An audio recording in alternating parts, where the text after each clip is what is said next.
I'm starting the stream.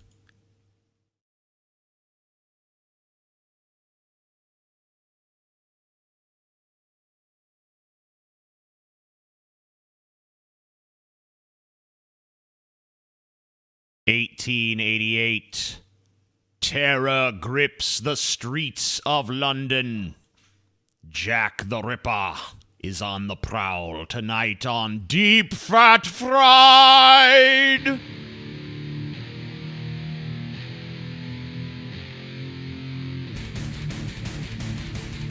It's just like, I don't want to see the Wicked Witch of the West big green titty. Yeah, you do.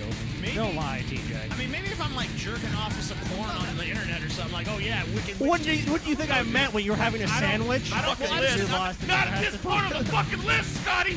Not at this point on the What the fucking fuck's list, going on? Scotty. Not at this. Get off of me. Not at this point. This man is the most beautiful thing that's ever walked the fucking planet Earth, and you're trying to cut him now. TJ, good. Have a stroke or something? What's going on? Fucking act. You missed a name in plain fucking sight, moron. Because I wrote it with an A when I searched You're an for it. idiot, so I assumed I would have TJ. written So A I'm an there, idiot too. that you can't fucking see what's right in front of your fucking face?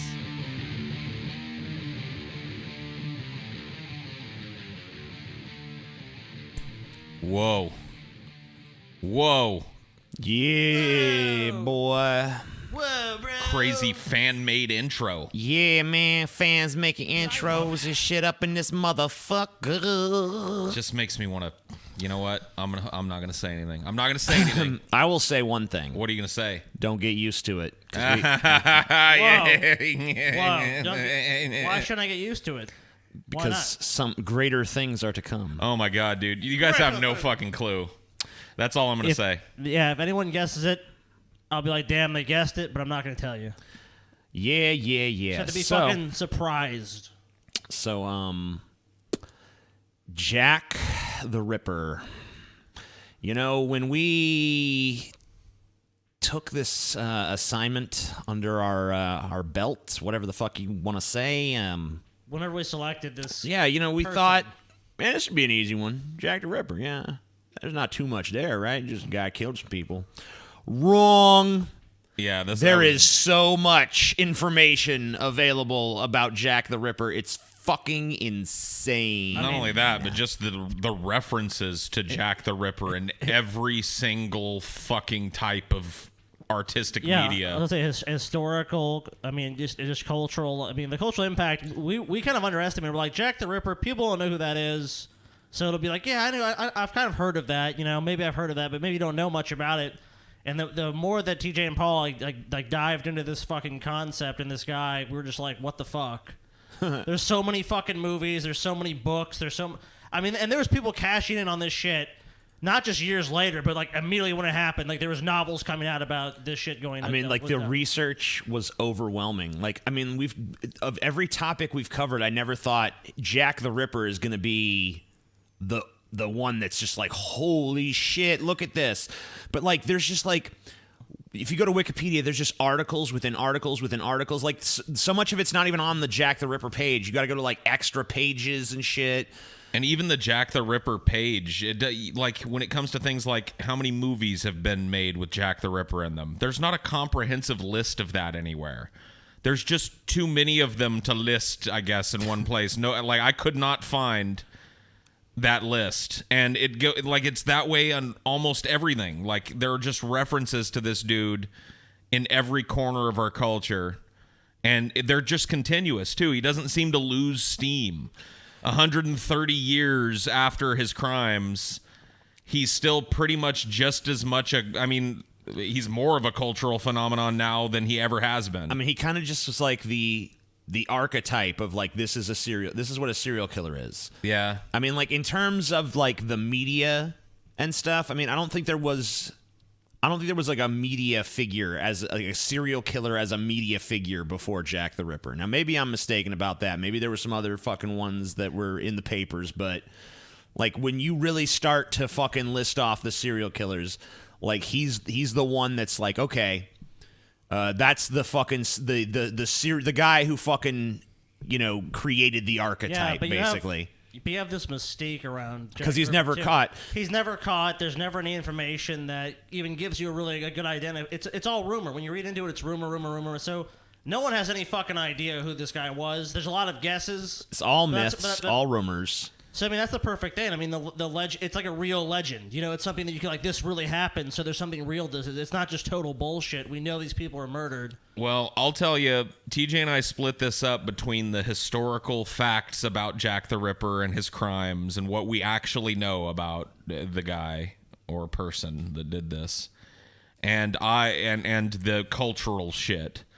And if there was anywhere near as much information on his end, then dude, I mean, there was so much that I just had to leave out because it's like, okay, I can only.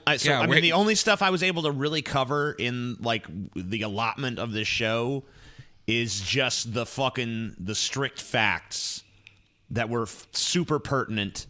The victims, their lives, how they were killed, what condition they were found in. I've got all that stuff. Then I've got a list of victims that are maybe attributable to him, but probably not. But still, they're speculated to maybe be other Jack the Ripper victims. And I've got a few letters. I got a couple letters, each of which has some sort of pedigree of maybe being Jack the Ripper. Taunting. There were a lot of hoax letters. Oh, hundreds. At the time of these crimes, there was literally hundreds of hoax letters being sent in by people trying to capitalize on the fame. When you talk about facts, I mean, the facts are almost like what just happened. It's like this person was murdered in this way, but the facts, I mean, about Jack the Ripper, like, there's not really much there. So, I mean, you kind of have to say, are these letters real? It's like we don't have any indication to determine what the sex of this person was. It's assumed to be male. But then it's like, then you're relying on human memory because, like, they're kind of cobbling this together from eyewitness testimony of, like, we saw this prostitute and we saw this guy. You know what I mean? All right, so how much of it's actually fact is what I'm saying. I mean, I got a good bit of fact here. Okay. So Jack the Ripper, never identified, obviously. There wouldn't be this mystique around him if he had been. He was a killer who stalked the streets of Whitechapel. That's a district in London. It's in East London, I believe. His reign of terror was very brief. It was just a few months in 1888. For all we know. Yeah, I mean, for all intent, the 5 confirmed kills that were definitely Jack the Ripper were all in 1888 and all in the span of a few months. His reign possibly lasted to 1891. If you think even one of the other killings is attributable to him, then you got to put him a little bit further. So like I said, I've seen a mix of sources. Some people say 1888 to 1891, and some are listed as, like you said. But the 5 canonical victims, the 5 victims that are considered to definitely be him, were all in 1888. Yeah, every single one of them. There are some other crimes that were attributed to him by various sources that happened until 1891. 1891 is the last time there was any murder attributed to Jack the Ripper in any serious way. He was actually at first not even called Jack the Ripper. He was called the Whitechapel Murderer, which that probably wouldn't have rung through history. Or Leather Apron. That's strange. I don't know. Leather Apron? I tried to figure out what the fuck Leather Apron was even about. I could not track down why I'm guessing he was called like that. butcher? Yeah, I'm thinking that because like a butcher would wear a leather apron. That makes sense. That makes sense to me. He typically preyed on prostitutes. His modus operandi. What the fuck is going on with you and your mic there, Paul? I don't know, dude. That fucking toppledy-turvy microphone stand is just continuing to deliver its value. Okay, so he typically preyed on prostitutes. That was his thing. All but one of the women killed were prostitutes. His modus operandi, the way you could recognize him, his calling card is he would slit their throats. Usually in 1 or 2 very aggressive slashes. And, yes, super aggressive cuts. He would cut them open, and in the case of at least 3 victims, rip their guts out. They were severely sometimes keeping them as keepsakes. Yeah, severely mutilated bodies. Like we're talking, and increasingly destroyed. Increasingly, you'll see as we go through the victim list, but his crimes get increasingly more brutal as he goes along. The mutilations become more intense as he gets better at it. Well, it doesn't even. It's not even a matter of really him getting better so much as just like you can tell he needs to go farther every time to get the same thrill. Like if he fits the pattern of a lot of other serial killers, after they've killed one or two, they really start to hit their stride. Things become more extravagant as they get more comfortable doing. You speak what they're from personal doing. Experience, of course. Now the first guy that looked at his handiwork said, this shows the anatomical knowledge he's showing here. He has to be some kind of surgeon or something. But not necessarily, because anyone that's working with animals or butchering them also he would said, have sort of an idea. He said that because there was a surgeon, there was a fucking guy, a coroner or whatever the hell they were called back in those days. I don't think they were called coroners, but the equivalent of a coroner that looked at the stuff and said, okay, if he was removing these organs in the dark, he must have a surgical knowledge. Now, they did bring on another guy, Dr. Thomas Bond, who disagreed with that completely. He wrote in a letter to Robert Anderson, Secretary of the Prison Commissioners, that in each case the mutilation was inflicted by a person who had no scientific nor anatomical knowledge. In my opinion, he does not even possess the technical knowledge of a butcher or horse slaughterer. So two very divergent opinions on whether this was a guy who had a knowledge of what he was doing or whether he was just some schmuck living Doesn't out. that come down to kind of what you want to believe in the character? Oh, though? yeah. I mean, I think that's more of like the people that kind of have this. He's a gentleman. He's like, he could be a lord. He could be nobility. He could be whatever. It's someone. It definitely sophisticated. That definitely seems to be the resonant thing because especially when we get into Paul's stuff where he put this research together, you're going to see that most of the depictions of Jack the Ripper kind of portray him as a gentleman. A lot of times he has a cane. He looks like he comes from society. Yeah, you know what he's I mean? a high society guy. Now, if that's that could just be total bullshit. It probably is. Divergence in whether or not he was a surgical guy or not reminds me of. What's that? You remember those murders at Robin Hood Hills? The guys that were accused of the satanic ritualistic murders. Yeah. The West Memphis 3. Yeah, the West Memphis 3. There were experts in that case that testified to two completely different realities about those bodies. Some of them said, oh, this was done in a very deliberate manner, the way that this boy was castrated, the way that this stab wound, it's very ritualistic. And then other experts were like, no, this looks like somebody that had no idea what they were doing. They would just hack and slash, very deep wounds of varying shallowness, you know what I mean? So there's it really does come down to what you want to believe about this person. In a lot of ways, that hasn't stopped think about this in modern too. times. He killed in a very poor area. He killed very poor people, and then the narrative is a really rich fucking guy is doing this shit. Well, I mean it was a poor area, but it was known to be frequented. It was a place you could find a prostitute. Well, that's what I'm saying. Yeah, so of course. Gentlemen did go to this area but that's to what I'm get saying. laid. I mean, yeah, it's very possible from that angle too.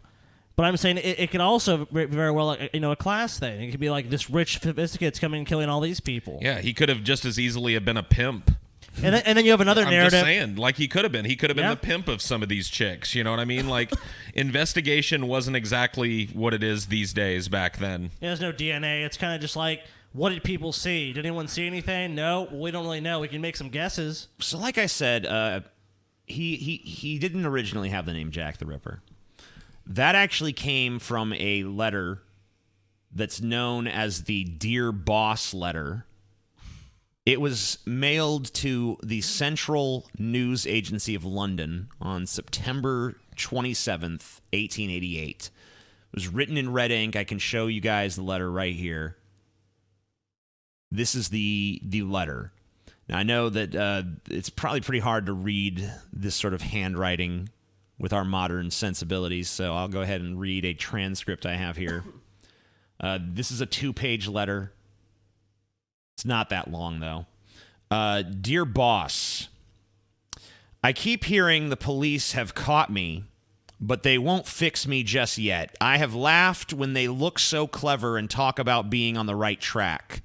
That joke about leather apron gave me real fits. I am down on whores and I shan't quit ripping them till I do get buckled. Grand work the last job was. I gave the lady no time to squeal. How can they catch me now? I love my work and I want to start again. You will soon hear of me with my funny little games. I saved some of the proper red stuff in a ginger bottle beer over the last job to write with, but it went thick like glue and I can't use it. Red ink is fit enough, I hope. Ha ha! The next job I do, I shall clip the lady's ears off and send the police officers just for jolly. Wouldn't you? Keep this letter back till I do a bit more work, then give it out straight. My knife's so nice and sharp, I want to get to work right away if I get the chance. A chance. Good luck, yours truly, Jack the Ripper. Don't mind me giving the trade name. P.S. Wasn't good enough to post this before I got all the red ink off my hands. Curse it, no luck yet. They say I'm a doctor now. Ha ha! Here's page 2. Same letter. Weird. So this is very different from the other letter that they consider to be credible. Right, and we're going to get into that one in a moment. I mean, this letter almost seems kind of comical to me. Yeah, You know, it's like, I mean that it's like, it doesn't really seem like someone that was doing this would write a letter like this to me. But I mean, that's obviously. I mean, you cannot. I mean, like, you don't know what the mentality of the person is. Now, the police at the time immediately considered it yet another fake letter because, you know, they were getting so many. They were getting a ton of hoax letters from people claiming to be the Whitechapel murderer. For some reason, people just get their jollies like, ooh, and there's a crazy killer on loose. What if I write a taunting letter to the police? It just, like, occurred to everybody. Like, yeah, that sounds fun. I mean, it still happens, too. Sure, yeah. And, like, when there's a high-profile case, people will come in and confess to it. And, then, you know, there's, like, people who are just wired to want to somehow share the killer's spotlight or something. They considered it a hoax, but the next victim after that was a woman named Catherine Eddowes. And when they found her, her ears actually had been mutilated. And there's a line in the letter about the next job I do, I shall cut off the lady's ears and send them to police for a jolly and all this. Right. So they started to maybe think, well, maybe this is from him. Maybe this is an actual Jack the Ripper letter. Was this the origin, the first yes, Jack the Ripper? This is the letter from which the name Jack the Ripper is derived. So even if this person isn't Jack the Ripper, this letter is still responsible. It's responsible for this person. Even if they're not responsible for the crimes, they're responsible for inventing the name Jack the Ripper. So they're a marketing genius, and it makes sense because the prime suspect for writing this letter was journalists. The one journalist even confessed to it, supposedly, saying they wrote it to sell more newspapers, get more publicity.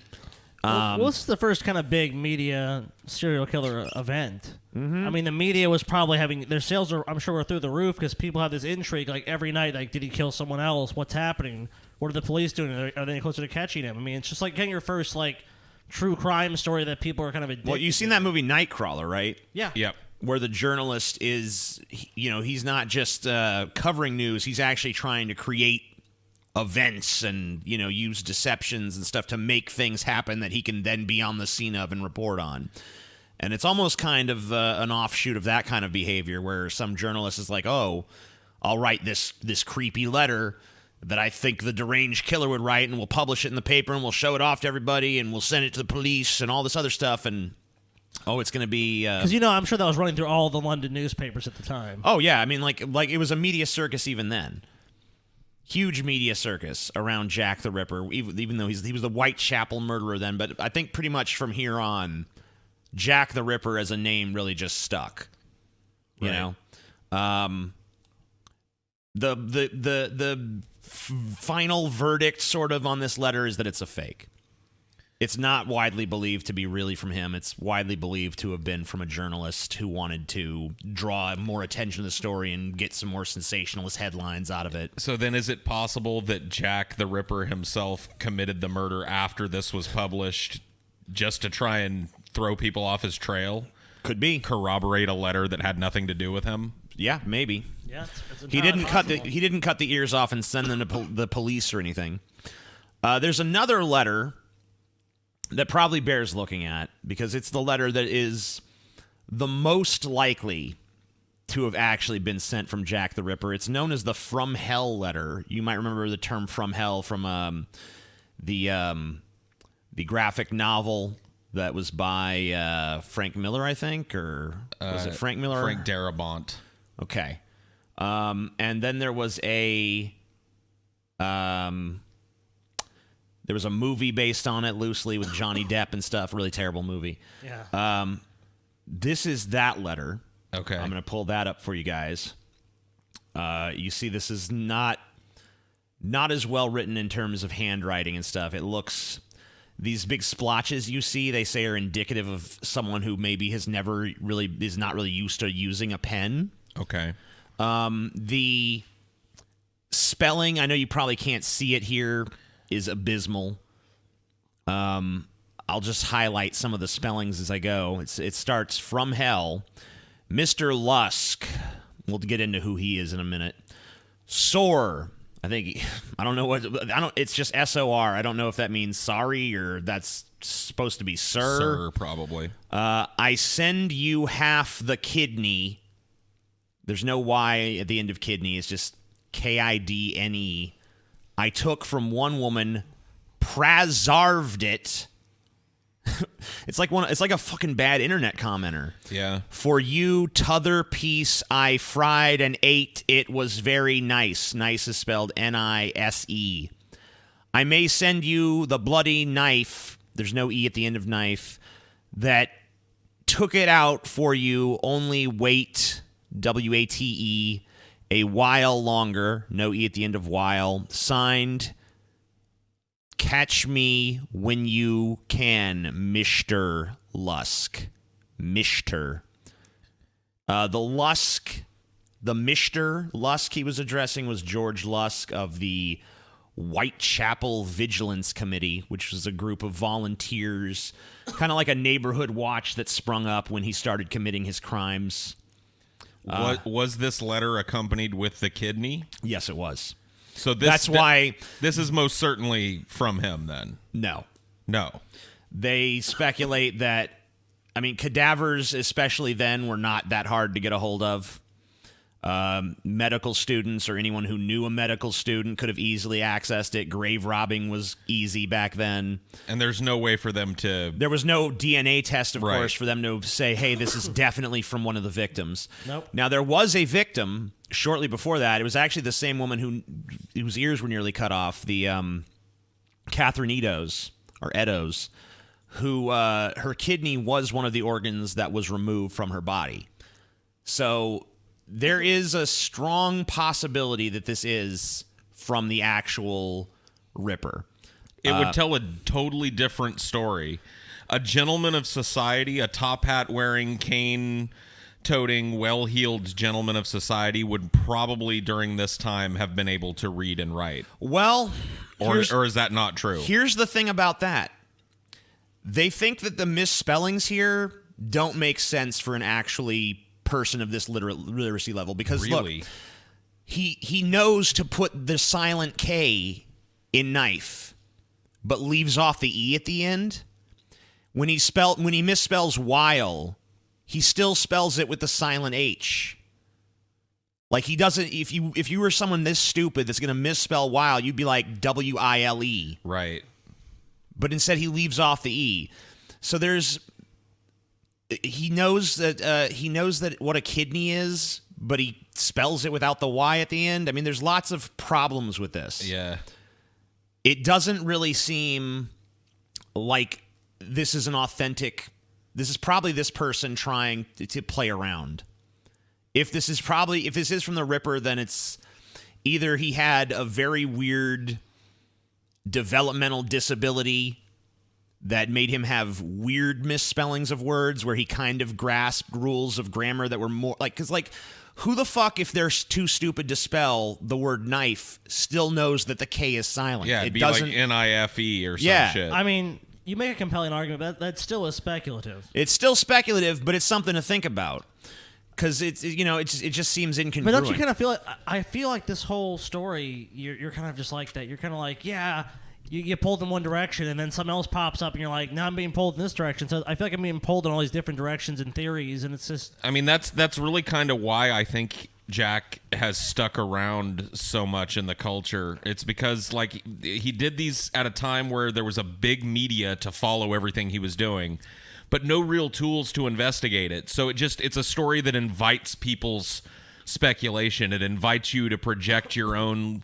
little idiosyncrasies onto it and try and figure out like, oh, I know the mind of this guy. When it's just, it's almost like a biblical story at this point in terms of, how much evidence we really have to follow. They just didn't keep that type of shit back then. They didn't have the tools to investigate. So let's get into the really juicy bits, which is the crimes themselves. The kills. Yeah. Let's get some fucking kills, A TJ. serial killer is only as good as his kills. How good were these kills? They're pretty good, and they get increasingly better in terms of, the brutality at least. I mean, this guy obviously captured the imagination of the entire world, really. So, this is the first, generally regarded as the first victim. There's some other people who think, oh, maybe there was victims before, but the first of the canonical, recognized 5 victims is a woman named Mary Ann Nichols. We have a picture. It's not too easy to see her here. I mean, obviously, this is a very blurry, shitty photo, but, she's not like a gorgeous hottie. That's pretty obvious. Oi! Good-looking fella with a top hat and a cane come down here to split me muff, have you? 5 cents will get you a muff split, mister. Probably was around 5 cents. I don't know. Yeah. I don't know how much did pussy go for in 1888 London? Dude, this kind of pussy, too. 1 pence, dude. 1 pence. 1 Mike Pence. Mary Ann Nichols, generally regarded to be the first victim, okay? She was, I have some biographical details. It's kind of interesting. I've kind of gone in a little bit into the lives of these victims. They kind of live very similar lives. Born to a locksmith in 1845. Married a man named Edward in 1864. She had 5 children. They got divorced in 1880. Her father claimed it was because Edward was cheating on her with one of the nurses who helped birth her child, actually. Edward just claimed it because she was a fucking lousy drunk, basically. And she was definitely a heavy drinker. And when she left to her own devices, she was left to her own devices, she didn't have her husband to support her anymore. She pretty much turned to prostitution to pay for her drinking habit. The oldest profession is always open. Yeah, and on the night of August 31st, so it's late in the year, too. All these murders happen, these happen in a fucking rush, in a pandemonium. This is just like all of a sudden this guy comes out of nowhere, starts killing women, and then he vanishes. On the night of August 31st, 1888, she left the pub where she was drinking, of course, and she went back to her boarding house to sleep. Now, I guess boarding houses at that time in poorer areas, instead of trying to charge you rent like we do now, they just charged you to get the fuck in the door. Probably a wise decision given the time in these women's professions, and they knew they were catering to lushes and the dregs of society. So it's more like a hotel room is today. Yeah. You don't get the key till you get the money on the fucking table. Well, you have the key to. I'm assuming you have the key to whatever room you're sleeping in, if there even is a lock. But what you don't get is access into the front fucking door unless you fucking pay your shilling or whatever the fuck. I would speculate that I doubt they had fucking rooms, dude. It was a boarding house, so there was definitely rooms there. No, but it was probably rooms with just a bunch of beds in them, is what I'm saying. Maybe. I have no fucking clue what the setup was. You had to pay an entrance fee, though, and she drank her entrance fee that night. So because she drank her entrance fee, she decided, well, I'm just going to go out on the street, do my little split my muff kind of thing, and, she's going to go make that money.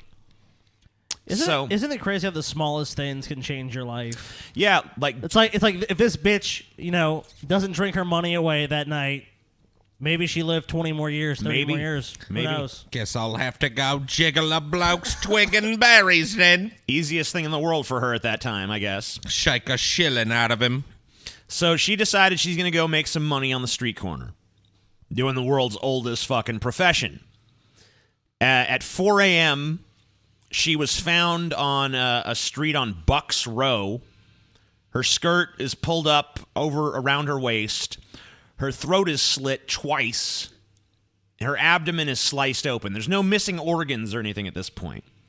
She's just sliced open. Like, he just wants to take a peek at what's inside. Here's the medical report, giving a more detailed account of her injuries. 5 of her teeth were missing, and there was a slight laceration of the tongue. There was a bruise running along the lower part of her jaw on the right side of her face. Might have been caused by a blow, might have been caused by someone holding her face there, might have been caused by a thumb impression. There was a circular bruise on the left side of her face, which might have been inflicted by the pressure of the fingers. On the left side of the neck, about 1 inch below the fucking jaw, there was an incision of about 4 inches. Slightly below that, there was an 8-inch wound that just basically, split her from fucking ear to ear, although it wasn't that high. That incision actually completely severed all tissue in her neck down to the vertebrae. Wow. So she was practically fucking decapitated. Hanging on by a thread, dude. With a big fucking knife. All of the major blood vessels in her neck were severed. And quickly. And no blood was found on the breasts, either of the body or the clothes. There were no injuries about the body until just about the lower part of the abdomen, other than, of course, the neck wounds. Several incisions running across the abdomen. There were 3 or 4 similar cuts running downward on the right side, all of which had been caused by a knife which had been used violently and downwards. So it's almost like slit their throats, they die, and then I can do what I want. Yeah, I mean, he doesn't kill them by ripping them apart, but after they're dead, he mutilates their bodies. He wants to just tear them apart. That's why the Ripper definitely caught on as an apropos name for the fucking guy. The next victim was a woman named Annie Chapman. Very similar story to the previous victim. Oh, look her. Eerily similar, actually. She kind of looks like Galen with a wig. I'll be sure to let him know. Now, she also had a husband and some kids at one point. Her son was born crippled. Her daughter died of meningitis. She turned to drinking and prostitution. Same story. She's at a pub. She drinks a bunch of beer, tries to go back to her lodging house, but just like Nichols, she didn't have the fucking entrance fee. And just like Nichols, she decides, okay, well, I'll go on the street and earn the entrance fee by sucking a fucking dick or whatever. The next morning, and this is September 8th, so just not even a month later. The next morning, she's found in the doorway of a house with her throat slit. Jack had escalated his ritual because she was found disemboweled. Her intestines were laying on the ground next to her. Her uterus and part of her bladder had been removed entirely, just gone, taken as a trophy. Whoa. It was determined that she hadn't even died from the throat slitting. She'd actually been asphyxiated. So basically, she'd been strangled or smothered and then mutilated with a knife afterwards. But he's still Did he still slit her throat? Yes, her throat was still slit. They just determined that it wasn't what killed her. I don't know how they determined that, That's but why that was the determination. That's why I find it hard to believe that this guy did this all in the streets. You know what I mean? It's more likely to me that he probably took them somewhere, killed them, and dumped their bodies. Maybe. That seems a lot more plausible for the kind of crimes he was committing. You would think that, but actually there's evidence against that in the very next victim. Because it actually does seem like he must have done these things on the street, because the next crime he does, it's speculated that he was interrupted. Because there was a thing called the double event. There was a night, let's see, what's the date? September 29th, 1888. Jack the Ripper took not one, but two women's lives. Damn. The first woman he killed, Elizabeth Stride.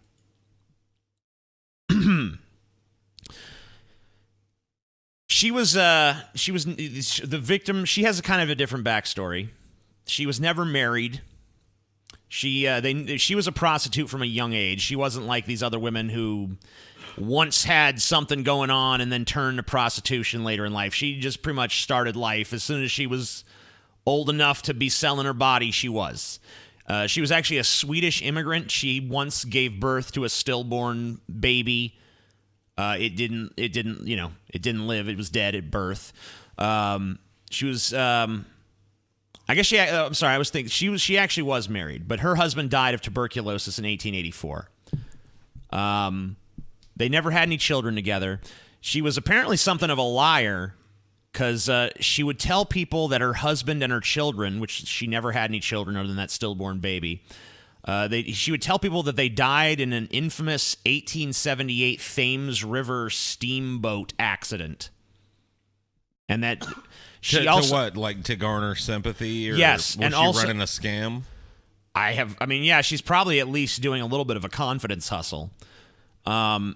Or just wanted the attention. She also blamed her being in that accident for her stutter, I guess, which is something she actually had from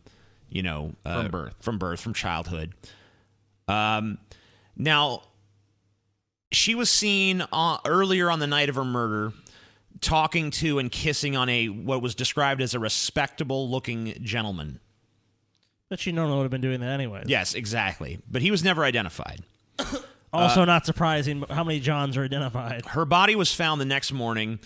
She'd been strangled and her throat had been cut, but she wasn't further mutilated. And it's widely believed that it was because Jack the Ripper had been interrupted.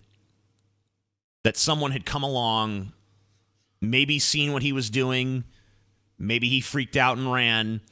The primary speculation is for why, it wasn't compassion or anything that stayed his hand, because he went out looking for another victim that night. He's like, oh shit, I didn't get what I wanted out of this, but I'm still determined.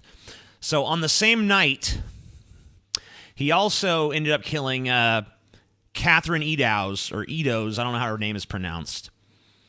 No picture of her, just this drawing. She's the one that was never married. She did have many boyfriends throughout her life. She's also the only one of his victims that was not a prostitute.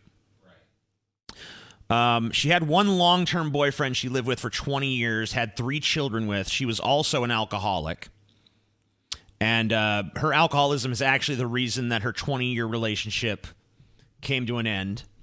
So that is another similarity. A lot of these women, alcohol kind of played a major part in their downfall in life. She was not a prostitute. She was just a drunk. The night of her murder, she was actually found passed out drunk by the police. They took her to the station to sleep it off, and around 1 a.m., they decided she seems cool, let's let her go, and she can just go home. If they decided to keep her there for the rest of the night until morning, she'd probably still be alive. Well, not now, but you know what I mean. She probably would have lived longer, of course. She would have not died that night, is what I'm saying. More than likely. If she was still alive today, she'd be like, we don't know. Maybe the bitch fucking slips on a banana peel. Yeah, I don't know, but yeah, more than she definitely wouldn't still be alive today. She'd be like 170 years old or some shit. Well, she was a vampire. She's clearly not, because she was murdered. She'd just be a 200-year-old drunk. Yeah, just, hey, sweetie! Luckily for me, they kept me in the drunk tank the night the Ripper killed those 2 girls. She never made it home, obviously. They let her go at 1 a.m. She was found the next morning. Not only was her throat slit, her eyelids were cut off. Whoa. The cuts, basically her fucking entire neck and face was cut off. Like, he removed the skin from her neck and face, removed her kidneys, and cut open her intestines to, like, release the shit. Like, he cut the intestines open and pulled the shit out of there. I mean, become even more brutal. Like, not even just dissecting them. Like, now, like, fucking... Just ruining them. Yeah, just digging around inside them and just squeezing shit out of their internal And it organs. almost does seem like it's a process of curiosity for him. He wants to see what's going on in there. Because, like, remember, the first victim, he just opens her up. The second time, he pulls some stuff out. This time, he's gone to just new levels of mutilation with each fucking instance. And the final victim is no exception to that increasing brutality. This is Mary Jane Kelly, born in Ireland. She was considered to be the most beautiful of Jack's victims. Not that that standard seems like it's very high. She was married for 3 years, but her husband died in a coal mine. And she became a very successful prostitute. She even at one point lived in a high-end brothel where she was called Marie Jeanette. So she was not just a streetwalker like these other girls. She was a little bit of a higher tier of prostitute. And she, by this time, Jack the Ripper was, there was paranoia about this, especially if you worked as a prostitute. And she was terrified of Jack the Ripper. And she was honestly probably at least somewhat of a good person because she would let other prostitutes stay with her in a very tiny room that she shared with her boyfriend to kind of keep them safe. Because she knew that, that it wasn't safe on the streets with him on the prowl, so she would, shelter other girls. But her and her boyfriend also, the same issue, drinking problems. They were constantly being evicted from place to place because they couldn't, pay the rent because they were drinking all their money. So she was staying at this place on November 5th. Her landlord, because she was 6 weeks late on rent, her landlord shows up at 10:45 in the morning on November 5th. He shows up to try to collect his rent money. He comes in, he finds her body, and she was mangled beyond recognition. This is from the autopsy. The whole surface of the abdomen and thighs was removed. The abdominal cavity emptied of its viscera. The breasts were cut off, the arms mutilated by several jagged wounds, and the face hacked beyond recognition of the features. The tissues of the neck were severed all around the bone. The killer had piled her organs and flaps of her skin next to the bed. So he was just ripping things off of her and putting it in a little gore pile. It does sound like a dissection, dude. Yeah, nearby. It really does sound like a process of curiosity that he gets braver and braver with each kill and goes a little farther. And this was his last one. So maybe it just satisfied his curiosity. He's just maybe he just reached the point where yeah, I've done it. Yeah, I've seen what's going on inside the body. I've seen what's underneath all this tissue. I've looked at all these organs and cut them open and seen what's going on inside of them and shit. So there's some other murders that are attributed to him. I'm just going to go briefly through some of those. Okay. I'm not going to get into full biographical details because these are not canonical. There were some victims, definitely murder. Rose Millette, Alice McKenzie, the Pinchin Street Torso, and Frances Coles. So Rose Millette was found strangled, and that's it. There was no signs of struggle. It was actually believed that she probably hanged herself. on her collar while drunk in a stupor, or accidentally committed or tried to commit suicide. Nevertheless, it was ruled a murder, and of course the papers said, "Oh, it was Jack the Ripper." You know, Jack the Ripper didn't just strangle a bitch. I mean, he started stronger than that. There's no way that this guy with this pathology is just gonna settle choke for somebody. He's not gonna settle for a fucking strangulation. So I don't buy that one. Alice Mackenzie was killed on the 17th of July, 1889, by severance of the left carotid artery. Yep. Several minor bruises and cuts were found on the body. You know, so it's just he cut her carotid artery, but so there's no vivisection. That same Thomas Bond guy who said he didn't think it was a surgeon thought it was a Ripper murder. His colleague George Bagster Phillips, who had examined the bodies of 3 previous victims, said, "Nah, this ain't the fucking Ripper," and I don't think it was. Sounds like these guys had built a little bit of a career around disagreeing about Jack the Ripper. Maybe so. The Pinchin Street torso was just a headless and legless torso of an unidentified woman found under a railway arch in Pinchin Street on 10th of September, 1889. It seems probable that this murder was committed elsewhere, and then the dismembered torso was placed there later. Once again, a little closer to Jack's MO, but still doesn't really seem to fit the profile. And then Francis Coles was killed on the 13th of February, 1891, under a railway arch at Swallow Gardens, Whitechapel. Her throat was cut and her body was not mutilated. So another one that. So just, you know, like these are just these don't really seem like they were him. Yeah. These seem like just other murders. Were these all after or before? After. All after. So this is just people desperate for Jack to still be out there. They want to feel the Jack might get you panic. Well, that's strange too about him, is that only 5 murders are really attributed to him. That's it. Yeah, I mean, like, and just in a span of a couple months, because he started in August of 1888 and he finished up in November of 1888. I mean, I think that's why. I think it was the brutality of the murders, how quickly they happened. You can imagine the panic that would have caused in London, especially on the East End where the shit was going on. And the fact that they never figured out who he was. You know what I mean? So all 3 of those, I mean, you know. I mean, it's hard for I think most people to accept that too. Like, for 5 months, this guy kills people and that's it, he's done. Yeah. Yeah, I mean, it's just like... I mean, of course, we don't know. He just arrives on the scene with such brutality, murders 5 women in increasingly crazy ways, with the exception of the one that he was probably interrupted on. And then he just kind of goes away. Like the Zodiac, for example, like he killed for many years. It was like, you know, I mean, can you imagine someone, let's say, like the Zodiac, which is kind of, I guess, comparable in a way? Just did everything in 5 months, and that was it. He was just gone, and that's all we ever heard from him. That's all the letters, everything. I mean, that's such a crazy time period, just to have all this shit happen, and then just and it's totally plausible that he didn't quit; that he just died. Yeah, you know what I mean. People at this time, you know, could have been arrested on some other charge and beaten to death in jail, or got tuberculosis, moved. Who knows? Died in a fucking sanitarium. Could have been a trap. Tripped and fell and broke his leg and got an infection. Could have been like a traveler who left.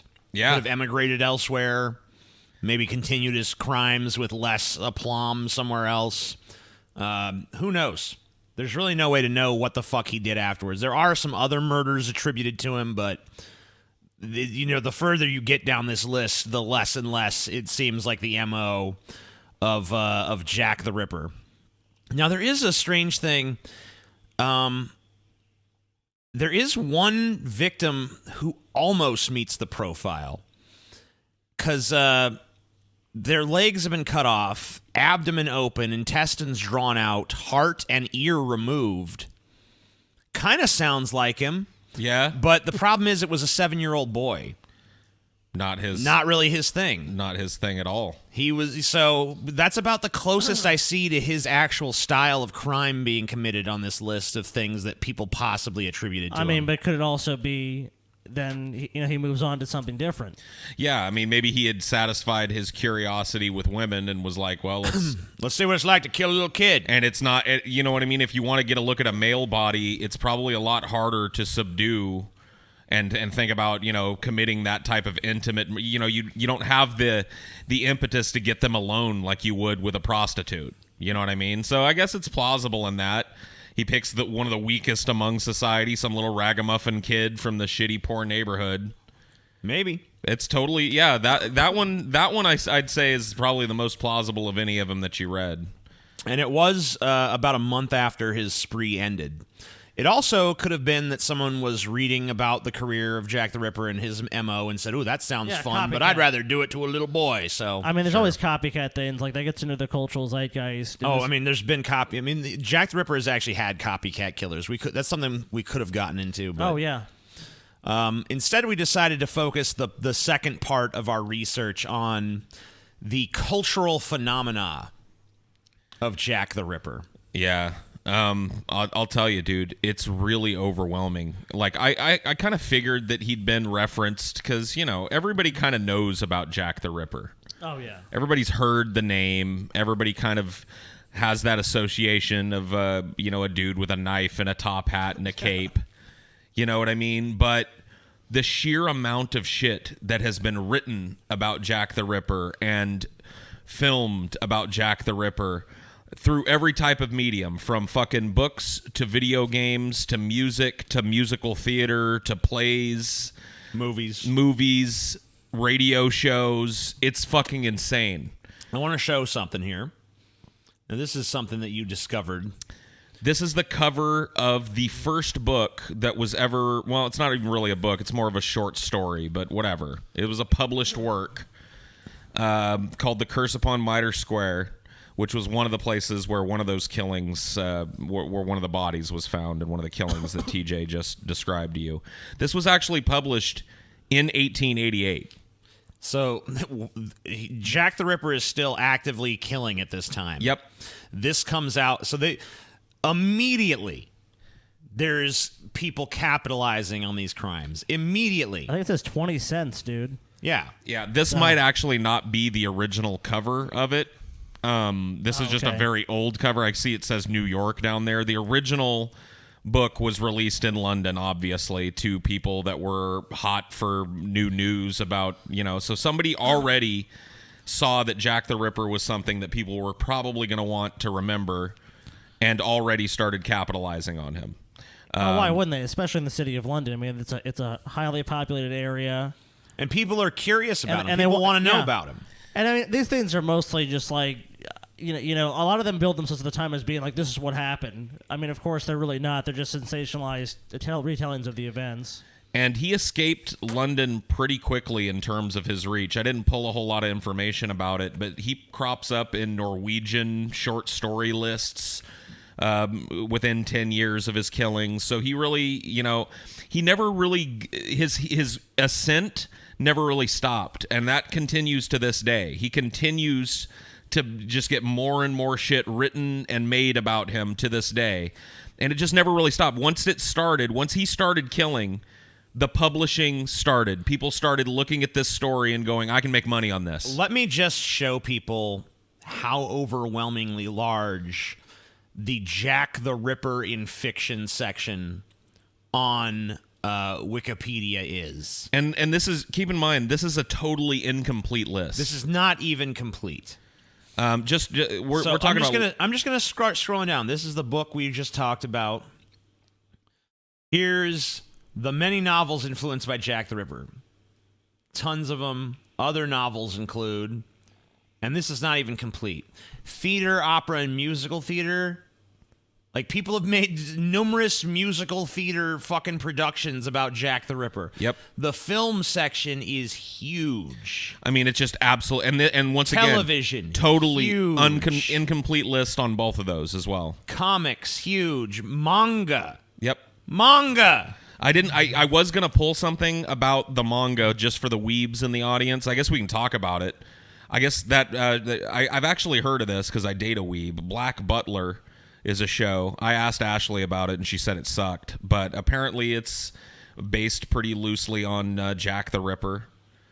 Has a lot of Ripper mythology kind of woven into it. I mean, nothing is untouched. Music. Wow. But isn't that the beautiful thing about it, though? I mean, is that you can take a story like this, and because there's not any person you can put it to, then everyone can just create their own mythology around it. And that's kind of what people have just done through, I mean, video games. Art, sports. Even sports, dude. The London Rippers, dude. Yep.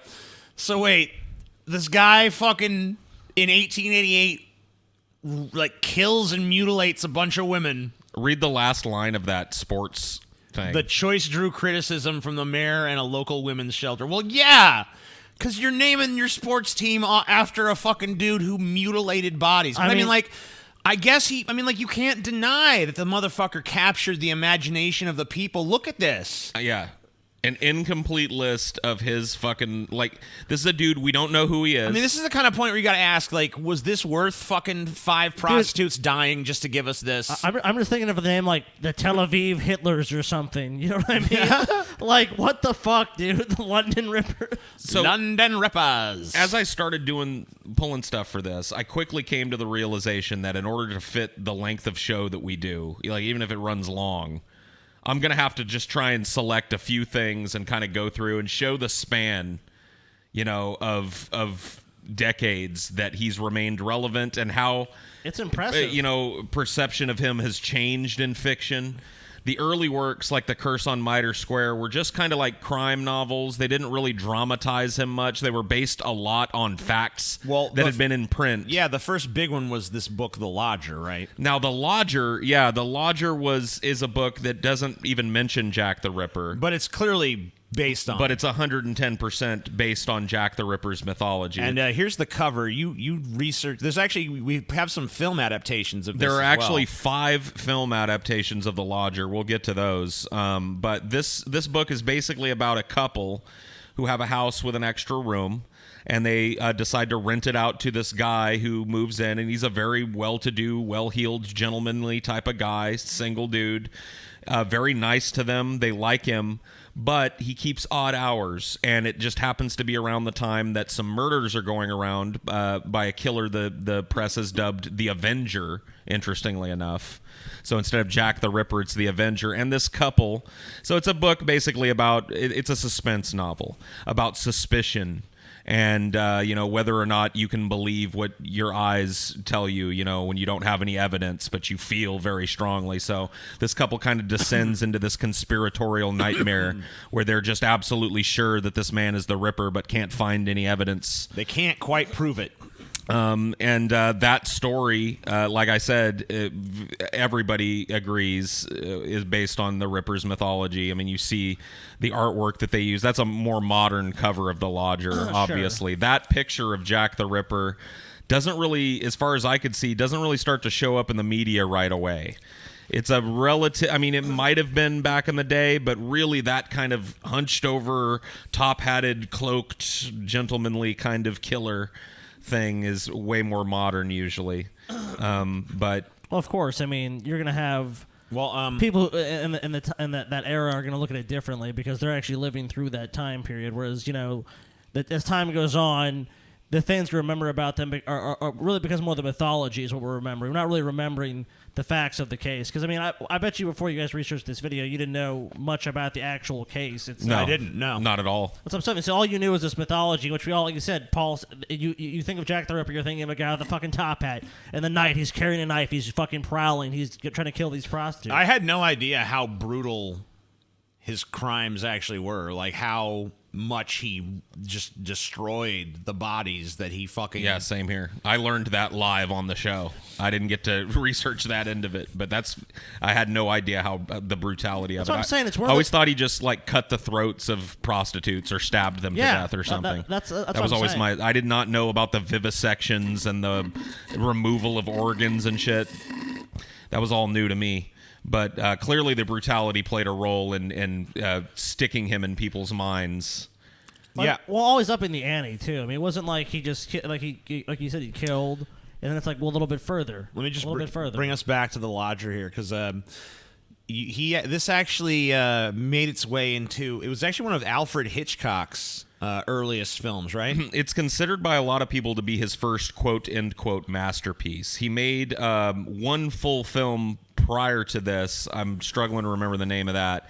And there are two, one incomplete film and one film that's actually been lost, which I think I'd like to look into more, called Eagle Mountain, or the mountain, the Eagle Mountain. Anyway, it's considered by it's a silent film. It was made in 1924. 1927, and was an adaptation of The Lodger. I think I pulled. Yeah, we have a trailer for it here. Let's just unfortunately, the best cut trailer I could find has these annoying Spanish subtitles.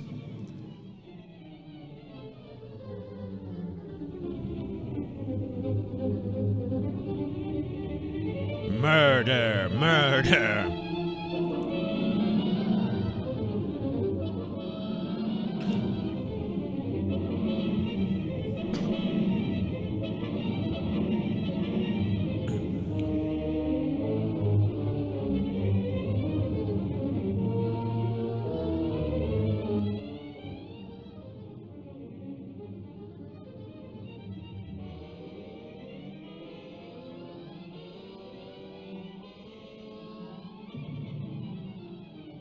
The Avenger.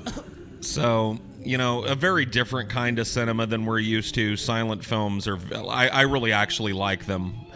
They're stripped down, and you can see a lot of Hitchcock's eye in this first movie. It's why people consider it to be his first real masterpiece of a film.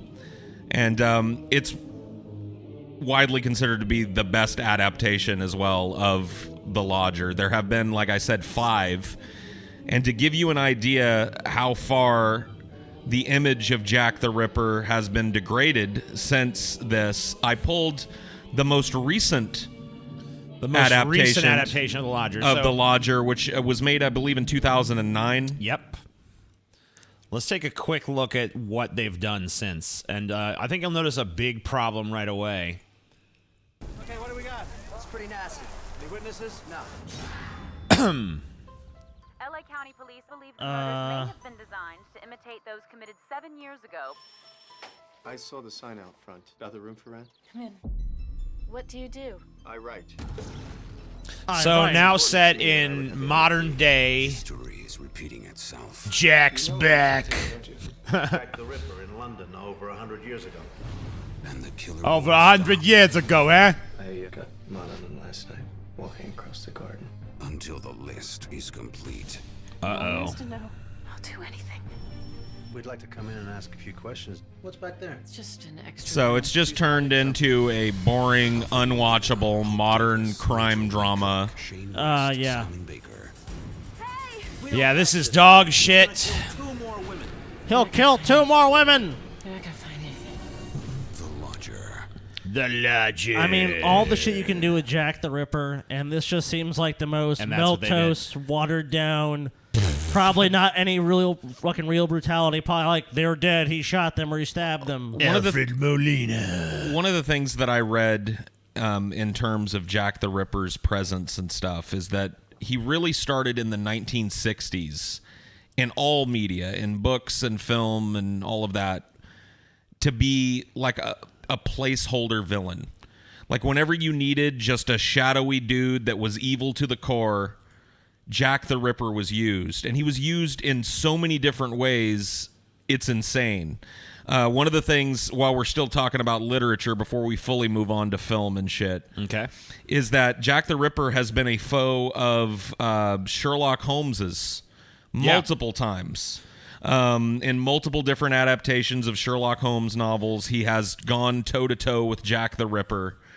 Yeah, it doesn't look like what was the guy who wrote those initially? Was it Arthur Conan Doyle? Doesn't No. look like he did any of those. No, but none of them are like canonical, but I'm just saying there have been so many different adaptations of Sherlock Holmes novels outside of Conan Doyle's. Oh, yeah. Well, I mean, and think about it. If you're there's if you like wrote an that entire today- little mini genre of Sherlock Holmes versus Jack the but Ripper. if you wrote that today, it's like Sherlock Holmes. Like everyone's heard of Sherlock Holmes, and who's he gonna face? Jack the Ripper, another fucking character everyone's heard of. They both from London, around the same time, put them Yep. against each other. Exactly. I tried to find examples because, like I said, we could have spent an entire show just covering the movies that Jack the Ripper has been at least a principal character in, or that were based around his mythology. We could have spent a whole show doing that. Oh, yeah. So I tried to pull examples of the best, and really what I found is, as many times as he's been covered in films, there's not a whole lot of good out there when Yeah. it comes to Jack the Ripper films. It's kind of a lot of dog shit. kind of like video game movies, dude. Because there's really no development of his character, and because he's used so wildly as a placeholder villain, he tends to be put in a lot of schlocky B horror bullshit, which I think is kind of sad. So I don't know. Is there anything left in the literature? Or do you want to move on to there movies? is the From Hell graphic novel. I pulled a couple of frames from that Yeah, just and because it's cool to look at. It is definitely cool. This is their version of Jack the Ripper. They're not going with the stereotype thing. He's kind of just like a chubby guy. Kind of looks like White Guilt Paul a little bit. I'll tell you, Jack the Ripper in this one, this series From Hell is actually based. It's named obviously after the letter we looked at earlier, but it's based on one of the many conspiracy theories that we won't be getting into tonight because we just don't have time, about who Jack the Ripper was. And there was one very prominent dude in the 1970s, I forget his name, who put Stephen Knight. Stephen Knight, there you go, who put forth a conspiracy theory that Jack the Ripper was involved in Masonry and the Illuminati and the shadow government and all of this shit. And so the graphical novel, while the dudes that made it admit that they don't lend any credence to that, they based it in that world, based on that kind of. So Jack the Ripper in this film, in this graphic the novel. film version's not worth watching. Right. The graphic novel, I've never read it myself. I hear it's really good. You can see here, I mean, the brutality of some of the scenes in it. You can see the top of the thigh there removed. Yeah, it's very it's accurate to there's obviously the crimes are not treated Right. I mean, you can see a computer in the background there, so it's definitely they've done a little time shifting as well. Yeah. But I just thought it was really cool, just kind of really beautifully drawn. It was hard to pick, honestly, a couple of frames to show for the show tonight. So I'll definitely be checking this graphic novel out. So I want to tell you guys about something, because when we started doing this Jack the Ripper thing, I'm talking mainly to the audience here because I've talked to you guys about this already. But so audience, when they mentioned Jack the Ripper, and I kind of gave Paul, I was like, I'll do the history stuff, you do the movie stuff. I was like, make sure there's a movie you gotta get.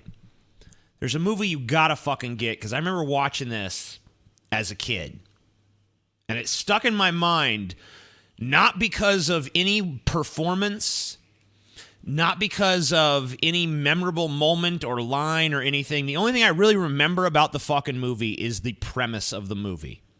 Because it is the most fucking ludicrous goddamn premise I've ever fucking heard in my fucking life.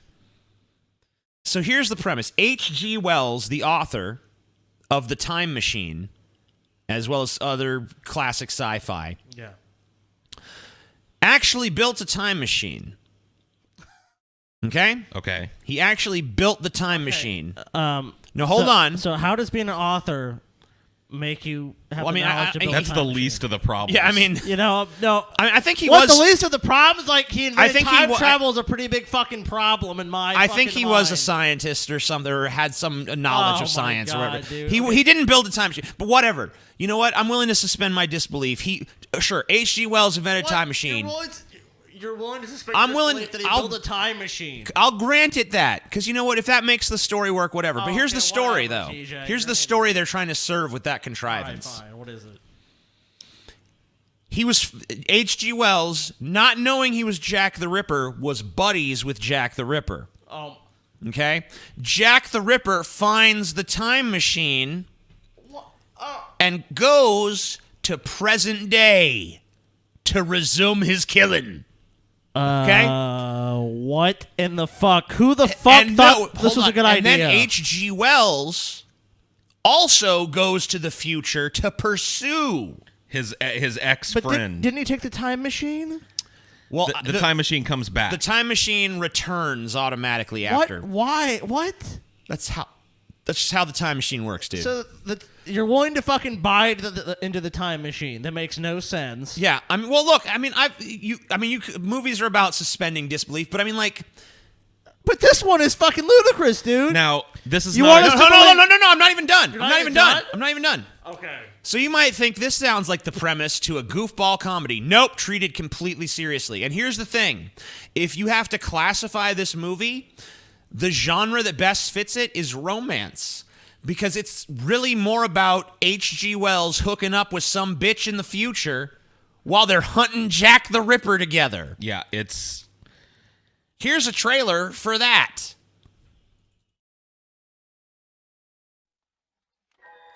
The time is 1893. And yeah, that's Alex from A Clockwork Orange right there. Malcolm McDowell. 1979. Da-da-da-da. You will be transported to a bizarre and fantastic new age. 1979. Today, time after time. But for H.G. Wells, the modern world offers a spectacular array of revelations. oh, a television. See, they're trying to sell it like it's a comedy here. It's not. It's not.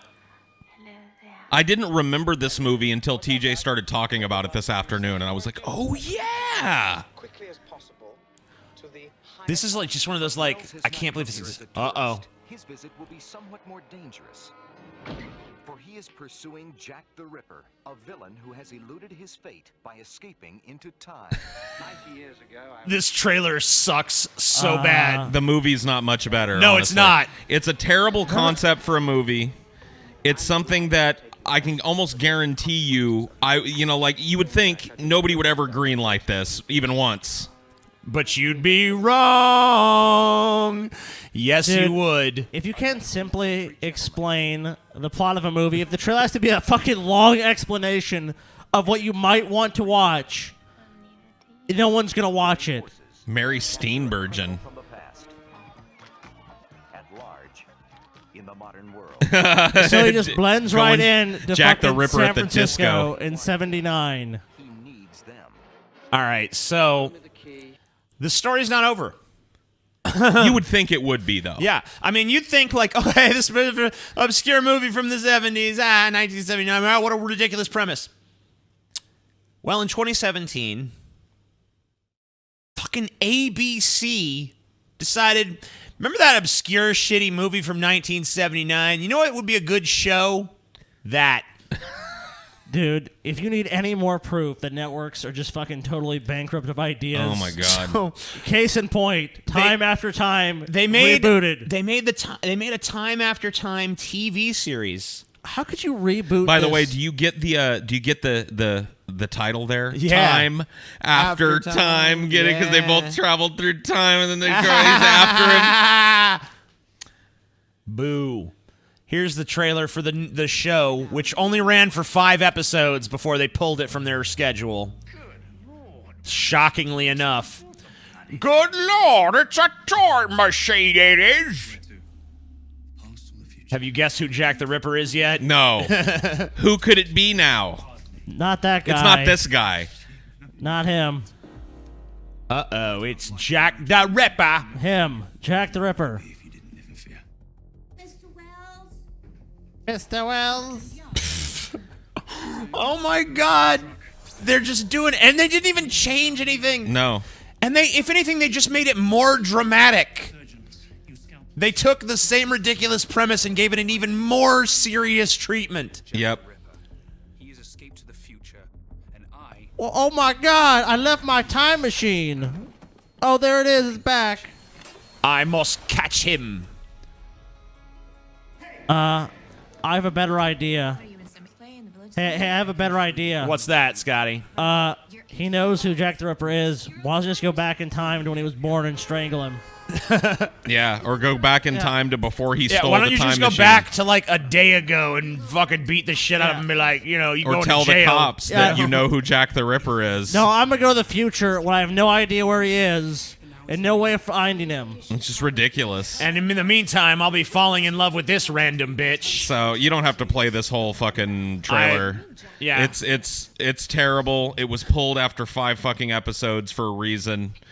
I'm surprised they made it past 1. Why they decided they were going to make a popular show about a movie that flopped and everybody fucking forgot about. I don't know if it flopped or not. I can almost guarantee it didn't make a whole lot of movie. Like, dude, that's a pretty fertile time for movie making, and I didn't remember it till you fucking brought it up.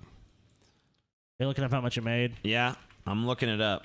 A lot of people in our chat, are saying that not only is it well reviewed on Rotten Tomatoes, apparently, but that they personally like it. I haven't seen it in a long time. I can remember thinking it was pretty fucking lame when I was a kid. I remember feeling the same way about it, so I'm pretty sure as an adult I'm not gonna care for it. Let's see. I actually can't find anything about its box office, so maybe it's just too early of a fucking film to figure out. Well, let's see. Maybe it's listed here somewhere. I mean, they have Gone with the Wind. You know what I mean? That was made in like the fucking 1930s, so... Gone with the Wind, this ain't. Well, no shit, but... I mean, usually you can figure out box office receipts if they had a... Was it actually released in theaters? Yeah. So it did have a theater. It was released in theaters. Oh. Time after time received a positive response from critics. Blah blah blah blah blah. I don't see anything about its financial success. Time after time. I guess it won some writing awards, actually. Well, there you go. So, well, convoluted plot. Maybe it's better than I remember it being, but I remember it fucking sucking. And I think it's one of the dumbest premises I've ever seen for a fucking movie. You'll have to watch it again, TJ, see if it holds up in your mind. Maybe it will. So we got some other stuff you pulled for other media he's appeared in. Sure. The next one I see on your list here is A Bridge Across Time. Oh, my God. This one. Wow. Okay. This is an even dumber premise. This one, as soon as I saw a picture from it, I remembered watching this as a kid.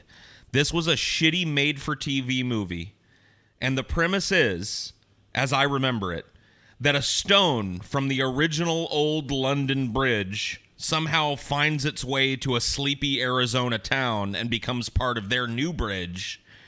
And the fact that that old stone is there summons Jack the Ripper. Because of his intimate connection with London Bridge. And David Hasselhoff is the only guy that can stop him. Okay, wait. Yeah. So a stone from London Bridge ends up in a bridge in a town, Arizona. Yes. So... And it summons somehow, I don't know if it's the ghost of Jack the Ripper or actually Jack the Ripper. So I'm guessing like this town in Arizona or something was like paying for some advertisement through like whatever studio. Come to our town and get killed by Jack the Ripper. I don't remember I don't know. setup I'm was. just fucking reaching, dude. I don't really fucking know why. I just remember watching this movie on You would do TV that. when I was a kid. So where's the fucking connection, dude? The not- only there's connection nothing. is they got a stone from a fucking bridge in the city and killed people. Hence, though... And it somehow summons him? But Scotty, think about this. A bridge across time. Yeah. That's fucking Get it? stupid. Get it? No, it's not, Scotty. Check That's it like... out. oh my god, dude. Check it out, Scotty. Friday, a world movie premiere. It's only 21 seconds. He's alive. Night Riders David Hasselhoff, Hunter Stephanie Kramer, and one of history's most famous killers. He's out there. We gotta stop him. He's watching their every move, but together, they might survive. Jack the Ripper has found a bridge across time. Friday. Yep. Hey, TJ, I have a fucking stone from the Colosseum, dude. So I'm gonna so it's gonna summon Julius Caesar to our town, dude. He's gonna fucking raise an army. Yep. It's going to summon Gaius Caligula, dude, and he's going to fucking resume his place at the throne of humanity. That sounds good. That actually sounds like a better premise than a fucking rock from the... It's like, it'd be one thing if he, like, killed bitches on the London Bridge or something. But it's just like, what's something that American dipshits are going to know about England? London Bridge, that's about it. So it's going to be like, he didn't even do shit on the London Bridge. Yeah, there's literally no connection between the London Bridge and except Jack for that the Ripper, except for it was yeah, it was indeed in London at the time that Jack the Ripper was as well. He might have crossed it at some point. You know, he probably took a piss off of it one time. Yeah. You know, so there you go. Of all the people it could have brought back from ancient London, it just happened to select Jack. It was one evil fucking stone in the London Bridge, man. What can we say? Well, luckily they had David Hasselhoff to deal with the problem, though. So. All sorts of fucking, I mean, like, Star Trek. This is a really weird one, too, and it shows you how malleable the Jack the Ripper character is in terms of him just being this blank slate evil guy villain. So I didn't remember this episode until I started looking it up, and then I was like, oh, yeah, that's right. There's an episode where they're on shore leave, and Kirk and all the dudes want to go down to this pleasure planet. Yeah, to do you know what. Yeah. You know what I mean? And Scotty don't want to go. Not this Scotty, but fat, you know, I'm giving it all she's got captain. He wanted to stay, but like Bones is like, Scotty, you need some time away. You need to unwind. And he makes Scotty go. And Scotty wakes up one day with blood all over his hands, holding a knife over the body of a dead prostitute. Yeah, we got some footage from that, too. This Star Trek episode is called Wolf in the Fold. And after we take a look at it, Paul will tell you a little bit more about how this actually wraps up. Yeah. StarTrek.com. Captain's log, stardate 3614.9. Mr. Scott has fallen under suspicion of having brutally murdered an Argelian woman. She's dead, Jeff. You. And you. They were to be married. Prefect, I didn't kill anyone. I couldn't. How could any man do such monstrous things? I swear to you, I did not kill your wife or the other ladies.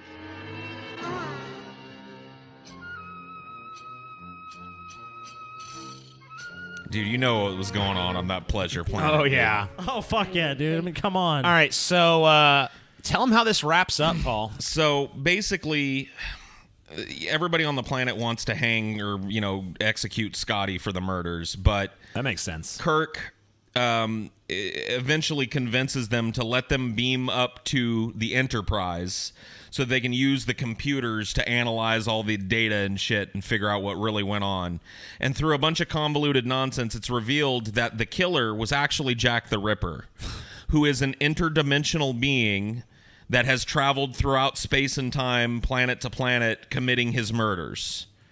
And so, yeah, Jack the Ripper basically becomes the devil. That's in awesome. This, which just shows you how, like, you know, sci-fi Jack the Ripper, interdimensional slasher from 1888. I mean, yeah, why is he in so much science fiction? That's the thing. Because the H.G. Wells, the Time After Time shit is science fiction. He was in Star Trek. He was in fucking Babylon 5, for fuck's sake. It's because you can fit him in some way. Yep. I mean, like we said, if you had some clearly defined person, you wouldn't be able to do that. With Jack the Ripper, it's like he's so malleable.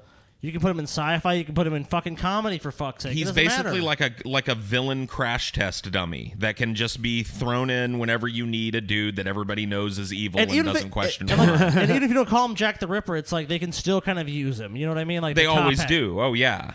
But I mean, I was blown away by the explicit uses of him. Like Babylon 5. Babylon 5. This is, I mean, like Babylon 5 had Jack the Ripper on it. Just watch.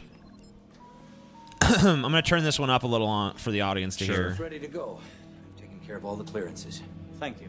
It's gonna stay the same volume for us. Mr. Sebastian. I did a little digging based on what you told me. The records confirm you lived on Earth, in London, in the year 1888.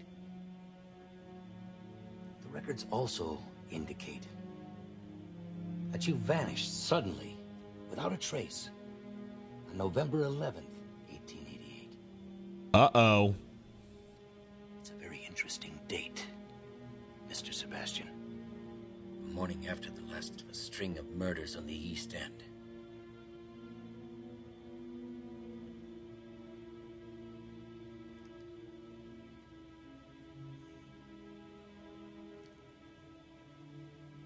The city was drowning in decay. Chaos. Immorality. A message needed to be sent. Etched in... Oh, shit. He's Jordan Peterson. What the fuck? Yeah. Clean your room. In the pursuit of my holy cause, I did things. Terrible things. Unspeakable things. The world condemned me. Oh, this is very I over the believed I top, was right and dude. the world Yes. was wrong. I believed I was the divine messenger. I believed I did it. was chosen.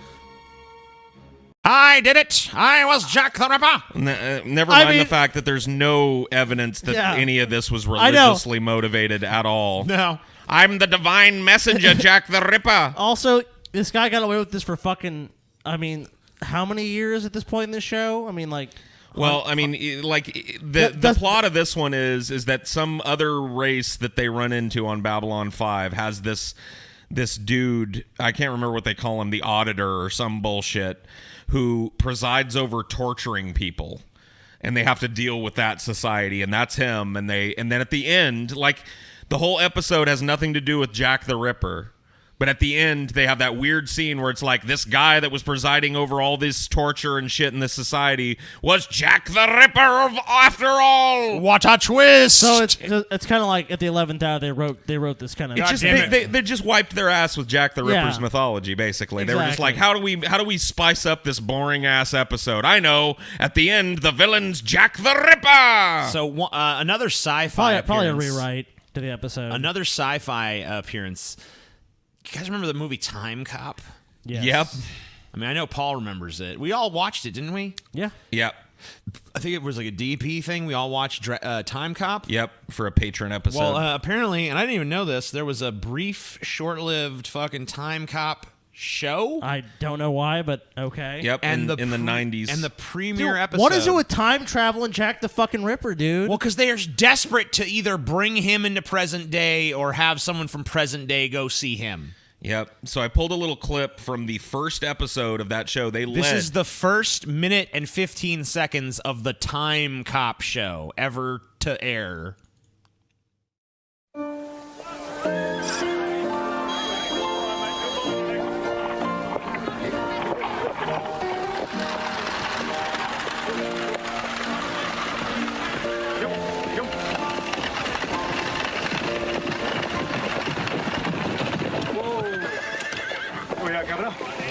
You can see they went for a kind of a different hat for Jack the Ripper. He looks more like kind of a cowboy in this than a top hat wearing gent. Oh shit, maybe it was an American. What brings you out on a night like this? Looking for some company? Are you alright?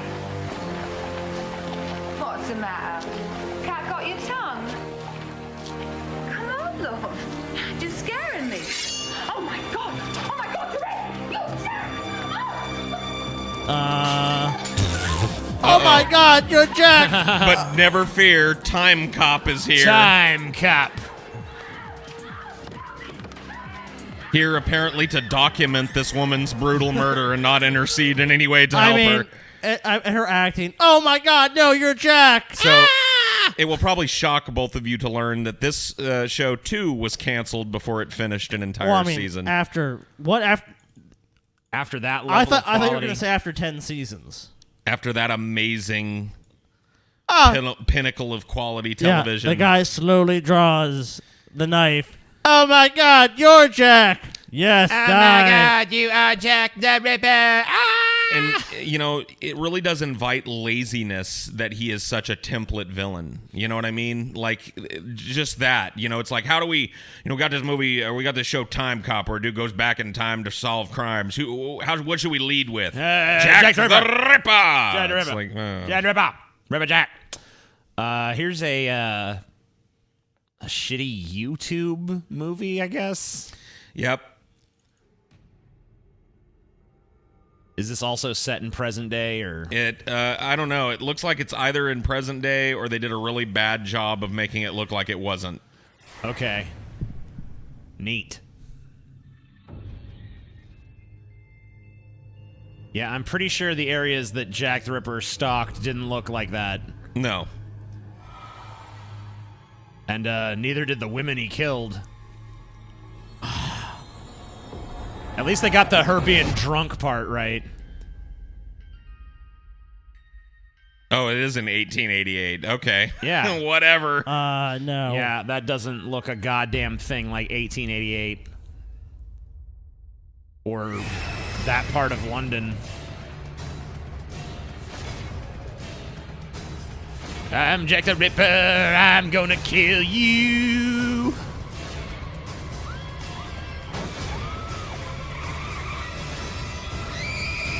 You know, I can get down with Jack the Ripper killing people and stuff, but man, they look like a fucking stupid film, dude. You know what bothers me about Jack the Ripper, though? What? Misogynist. Yeah. Big fucking misogynist. Maybe he just loved women so much he wanted to see what was inside them. I just want to see what's in you. The places where the murders happened still exist. Well, yeah. I mean, I didn't think those geographic locations were wiped off the face of the fucking earth. I'm just saying that from the way that was shot and from what we could see of the architecture and the street and the concrete curbs, I mean, it looks nothing like Whitechapel would have looked. Jack the Ripper killed people in, like, slums and shit. You know, like there was prostitutes and drunks shambling around everywhere. In a well-lit public space. Yeah, no, it wasn't like that. Nice little planters everywhere, benches for people to sit on. Yeah. No. Pretty goddamn It would have been fucking weird. dingy and dark, and, you know, it wouldn't have been, like you guys said, it wouldn't have been some fucking bright, well-lit area. Jack the MGTOW, yeah. Yeah, you know, he's like, I don't need bitches. I just need to cut them open. That's all I need. He was red-pilled, dude. There was a Jack the Ripper TV movie made in 1988. So 100 years after Jack the Ripper, this is what they were doing with him. This is a BBC movie. London's huge metropolis was gripped by fear. Gosh. Mad and Whitechapel, X3, X3. In the streets of Whitechapel, women were being torn to pieces by a killer. Torn to Vanished in pieces. shadows, time after time. What the fuck is with this time after time shit? Time after time. Were they trying to reference it? Leading the manhunt was Scotland Yard's Inspector Frederick George Aberlin. Mary Nichols was a shilling whore. She wasn't killed for Damn, money. Michael Caine up in this bitch. Yeah. She wasn't even sexually assaulted. Yet somebody tore her to pieces in the street. So find him. Let me know if you hear him. So find him. I've seen him. The killer. You saw the killer in a vision? Look for a man with two faces. That dude looks like he is Jack the Ripper, dude. Not exactly, Miss Prentice. The hair is too long. With shorter hair. You know who he reminds me of? Richard, that's who it is. Richard Mansfield, the American actor. Oh, God. They're going to pin it on us? Yeah, dude. I mean, we might be responsible for... Whoa. What the fuck is happening? Dude, two faces, dude. What exactly is he Dr. Jekyll and Mr. Hyde, too? like normal woman? The fuck is going on in this movie? I don't know. The beast? I kind of want to watch this. I want to know what the fuck is going on. What do you want, Freddy? Michael Caine was Jack the Ripper the whole time. Everything you know about Mansfield. Mansfield? But you don't think I'm caught up in all that, do you? All of what? I would just like to I meet didn't the do man who anything. gave you your other face. Featuring Michael Caine yelling, I want to know! Never forget that coach, Inspector. It's What? like Michael Caine yelling fuck? at people, prostitutes, and just a bunch of fucking bullshit they added in because they didn't have much of a story. It was an American what done it. It's like, what? But Yeah. Fuck you. It was not. I mean, maybe it was. I like how the story they just throw an American actor in there, like some American guys in town with two faces. They bring in a psychic. You know, I mean, what the fuck, dude? It's like What is going on? like they like You they, can just fill in the gaps they anywhere just you had want no. with Jack I know the Ripper, they dude. just had no idea. So it's like, I mean, I guess any story's fine. I mean, it's all bullshit anyway. But it just goes to show you it doesn't matter. It doesn't. It's the absurdity doesn't stop just because they fucking put them in time or some shit. The selling even point when is- they try and sell a fucking like period piece about Jack the Ripper, it's filled with Someone a in bunch the of nonsense. chat was like, he was an actor, you dolt. He was playing Jekyll and Hyde. I actually got that. I'm just wondering how he was able to change his face magically.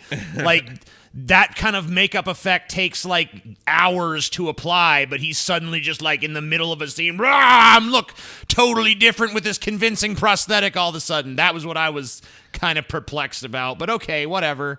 Why don't you just be a pedantic little faggot bitch? You're a fucking idiot, TJ. That's why they were doing it. You're dumb. They're just trying to fucking correct you. retard, Trying to stupid help piece you. of shit. TJ, you need to accept people's help. So you know what? Accept help. We have one more thing we pulled. There's, like I said, there's tons more references in, film and all this other shit. But we pulled one last one that I think is pretty fun. It's kind of in the tradition of the whole Sherlock Holmes versus Jack the Ripper thing, but it kind of updates Sherlock Holmes a little bit. This is a recent Batman movie that came out, Batman animated film. DC likes to put these out. This is called Gotham by Gaslight, and it's based. I mean, like, I don't know why they call it Gotham by Gaslight. They should just call it Batman versus Jack the Ripper. Yeah, I mean that would be cool because that's what the fuck it is. Well, all this shit is sold on the basis of Jack the Ripper, just like the shit we saw before. That's all it was like a bullshit story in Jack the Ripper. Jack the Ripper, you don't know. We threw him in. I will say he looks pretty cool in this.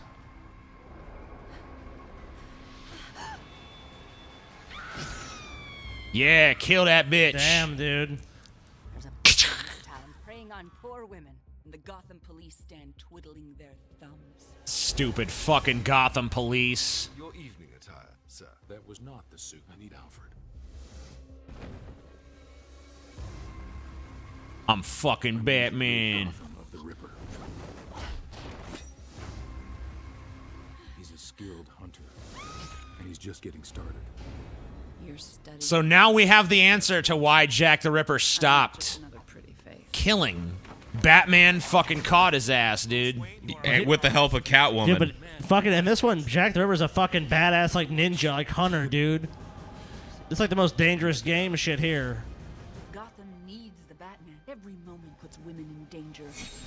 We talk like this, so you know it's old times. Save us, Batman.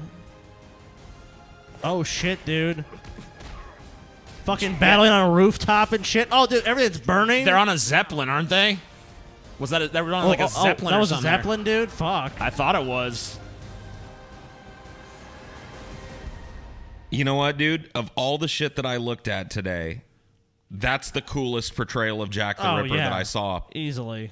Period. You know what I mean? In a fucking Batman straight-to-video movie being released by Warner Brothers. Well, you know what it feels like with a lot of them? It's like they want to commit to Jack the Ripper being real, but it's in like then they add all this stupid wacky shit. Whereas this one's just like, no, it's all they take it really serious, and it's just kind of like he's this fucking badass killer, and Batman has and they just fucking set it in Gotham and like basically if Batman existed in the 1800s. It's just weird to me that Jack the Ripper really hasn't. He's been around for so long, over 100 fucking years, 130 some odd years now since he committed his crimes, and he just hasn't gotten less popular. Like that clip we just showed you is from 2017. I mean, it's just continuously being reimagined and stuff, but nobody's treated him really properly yet. Nobody's he doesn't have this definitive portrayal yet. It seems like everybody misses the mark when they're trying to fill out the character of Jack the Ripper. It's because no one knows who the fuck he was. Right, but we've had these absurd movie premises that have come along, like fucking Abraham Lincoln versus the vampires and shit, where dudes that weren't even really badasses are given badass action movie portrayals, and yet Jack the fucking Ripper doesn't have a badass action slasher, murder mystery movie where he's portrayed really, really well.